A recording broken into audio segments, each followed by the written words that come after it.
Let's learn about the word let and allow. That how you can make more and more and more sentences with the help of this single word. په دې درس کې به تاسو د لیټ او د الاو په باره کې زده کوئ چې په دې دواړو کې فرق سره د دې معنی سره د دې مطلب سره او هم د دې په ذریعه باندې د دې یو لفظ په ذریعه باندې تاسو څنګه ډېرې زیاتې جملې جوړولی شئ. نو که غواړئ چې تاسو په انګلیش کې د لږ نه او ډېره زیاته اضافه وشي بیا دا ویډیو وګورئ او په دې باندې ځان پوه کړئ. So here we have sentence number 1. Allow him to sit here. د دې سنټنس ترجمه ده سره چې هغه پرېږده دې ته اجازت ورکړه چې دلته کینی. Allow him to sit here. بل سنټنس. اوس بل سنټنس موږ سره څه وایي؟ Let him play with you. دا پرېږده یا دې ته اجازت ورکړه چې تاسو سره لوبې وکړي. نو په لومړني سنټنس کې allow him د دې هم دغه مطلب دی چې دا پرېږده یا دې ته اجازت ورکړه او په دویم سنټنس کې let him د دې هم دغه مطلب دی چې دا پرېږده یا دې ته اجازت ورکړه. اوس تاسو ته دا پته ولګېدله چې د allow او د let یو مطلب دی اجازت ورکول، یو کس یو کار ته پرېښودل چې هغه وکړي. خو په دې دواړو کې فرق څه دی؟ چې د دواړو مطلب یو دی نو فرق ورکړي څه دی؟ کم لفظ په کم ځای کې استعمالیږي. نو کیپ ان مایند، د کیپ ان مایند مطلب دا دی چې په یاد ساتئ څنګه درته زه په هر ویډیو کې وایم، همیشه درته وایم. الاو چې کوم دی دا فارمل دی او لیټ چې کوم دی دا انفارمل دی. اوس به تاسو دا وایي چې فارمل او انفارمل دا څه ته وایي. نو دا هم ما تاسو په ډېرو ویډیوګانو کې ویلي دي، یو وي فارمل انګلیش، یو وي انفارمل انګلیش.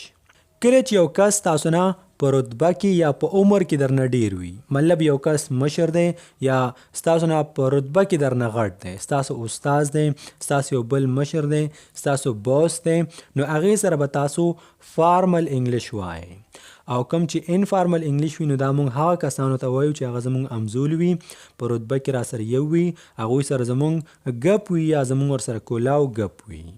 لکه فار ایگزامپل ستاسو استاد دی نو دی ټیچر سره ستاسو استاد سره به ته فارمل انګلیش وایې، او کوم چې ستا کلاس فیلو دي ستاسو ملګري دي دې سره ته انفارمل انګلیش ویلی شي.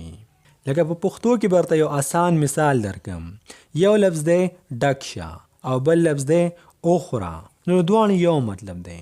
خو دا ډک شه چې کوم دی دا که موږ چېرته خپل ملګري ته وویو، یو داسې کس ته وویو چې هغې سره زموږ ګپ وي، زموږ په ګپ باندې پوهېږي، نو هغه به دا مایند نه کړي. خو نه، ته خپل استاد ته خپل مشر ته داسې نه شي ویلی ډک شه، ته به هغه ته وایې اخره، واله اخره. نو همدغه شانې دا ډک شه چې کوم دی دا انفارمل پښتو ده، او اخره چې کوم دی اخره لفظ دا فارمل پښتو ده. نو زه امید کوم چې په فارمل او په انفارمل انګلیش باندې په دې باندې به تاسو پوه شوي یاستئ. فارمل انګلیش زموږ نه چې په رتبه کې زیات وي یا زموږ نه په عمر کې زیات وي د هغوی موږ عزت کوو، زموږ ورسره ګپ نه وي، نو هغه خلکو سره موږ فارمل انګلیش وایو یا ورسره فارمل پښتو وایو.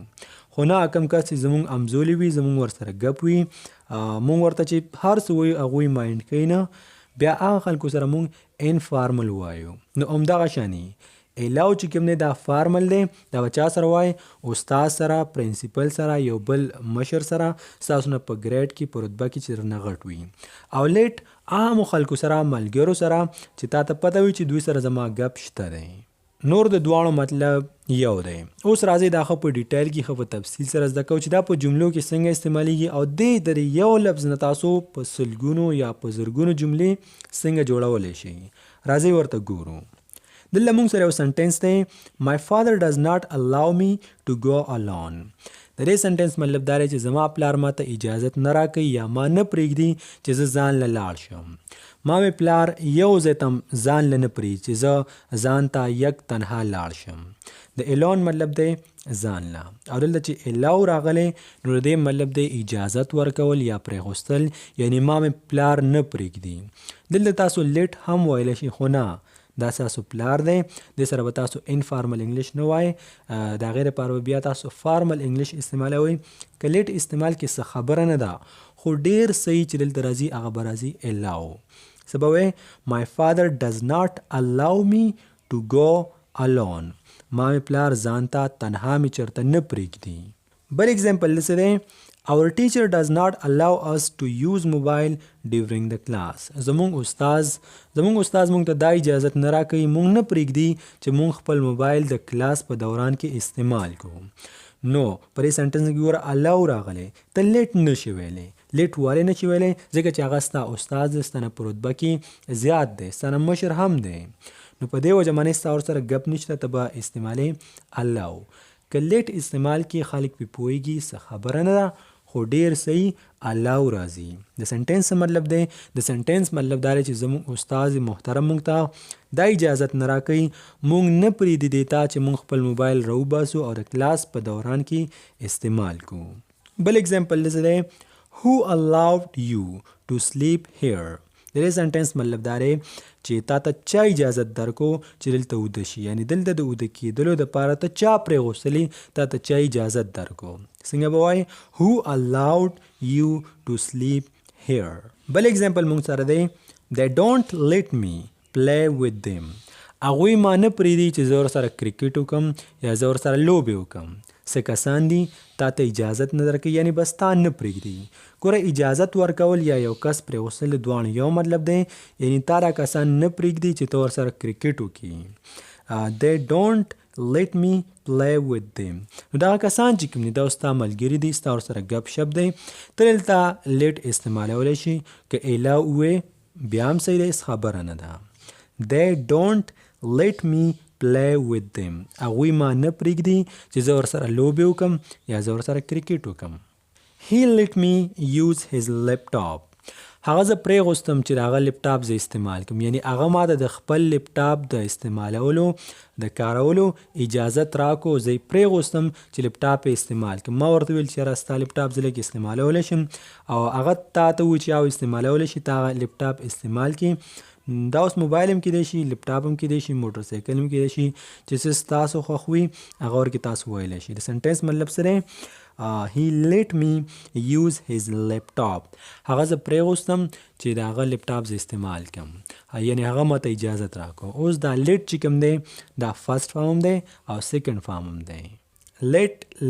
لیټ فرست فارم هم دی، سیکنډ فارم هم دی او تھرډ فارم هم دی.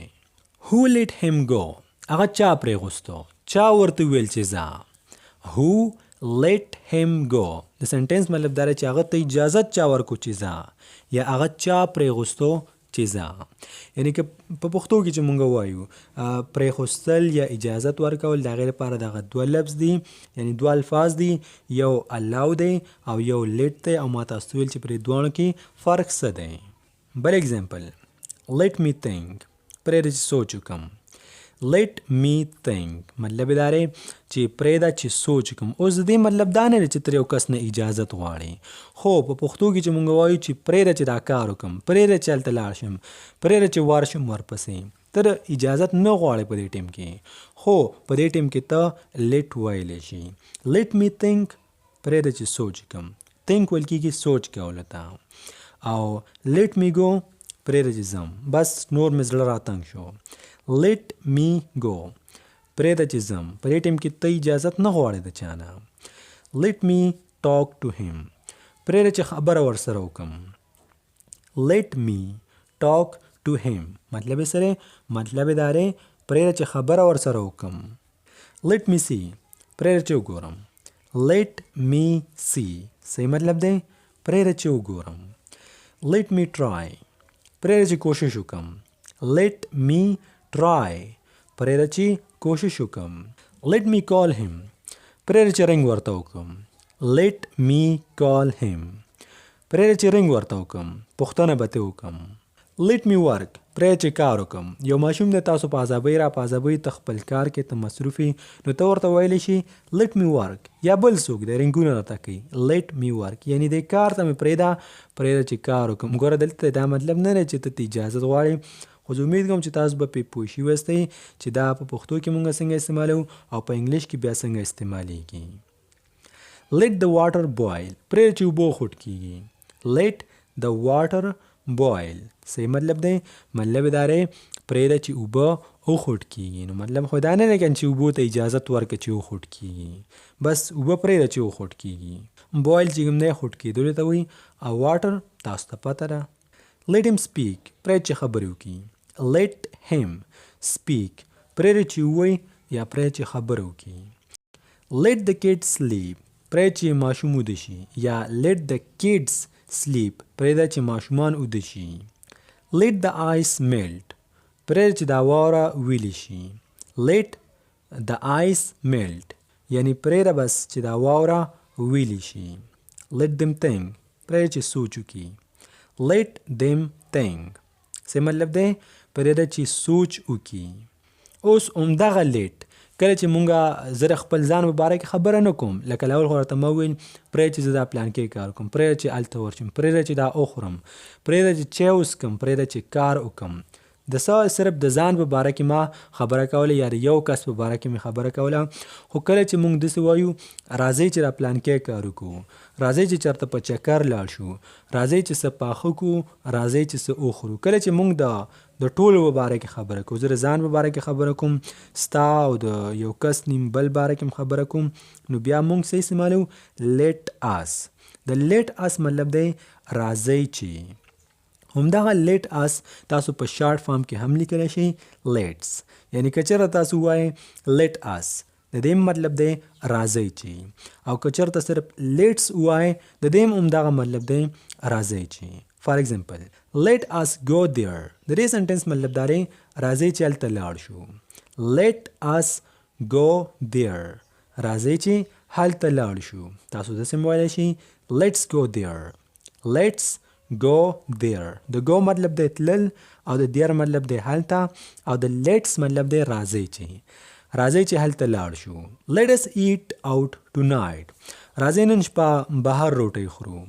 let us eat out tonight مطلب دا دی چې راځئ نن شپه بهر روټۍ خورو چېرته هوټل ته ځو چېرته رسټورانټ ته ځو او د tonight مطلب دی نن شپه او eat out بهر خوراک کول تاسو داسې هم ویلی شئ let's let us یا let's راځئ چې. let us eat kebab today راځئ چې نن کباب وخورو. let us eat kebab today کباب ته په انګلیش کې هم کباب ویل کېږي ځکه چې دا ایشین فوډ دی او د سنټنس مطلب دا دی راځئ چې کباب وخورو. د let us په ځای باندې ته let's هم ویلی شي let's eat kebab today. let us party راځئ چې پارټي وکړو.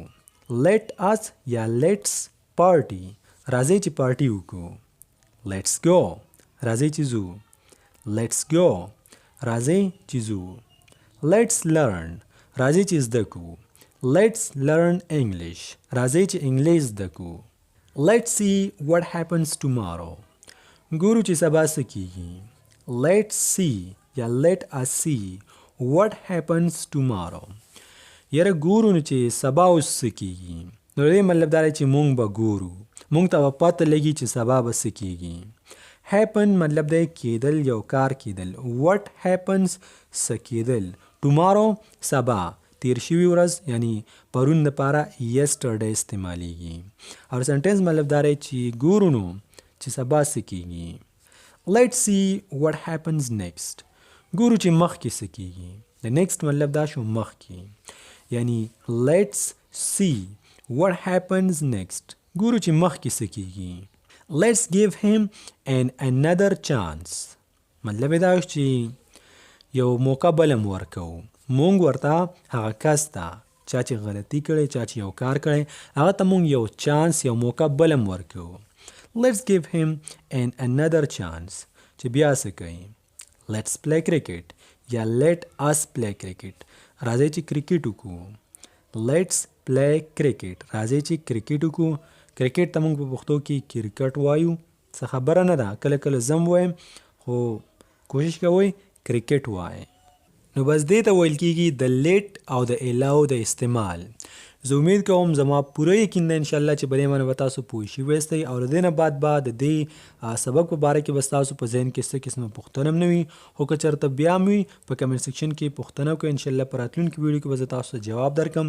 که چېرته تاسو د فیسبوک د لارې دا ویډیو ګورئ نو مهرباني وکړئ زموږ یوټیوب چینل سبسکرایب کړئ زموږ فیسبوک پیج هم فالو کړئ او که چېرته تاسو انګلیش زده کول غواړئ د انګلیش ګرامر ټینسونه د 4000 essential English word کوم کورس چې موږ شروع کړی هغه داسې ډېر څه زده کول غواړئ زموږ په چینل باندې د 3.5 نه هم زیاتې ویډیوګانې دي ډېره زیاته فایده ترې واخلئ او انشاءالله see you next time with another spectacular lesson until take care او د الله په امان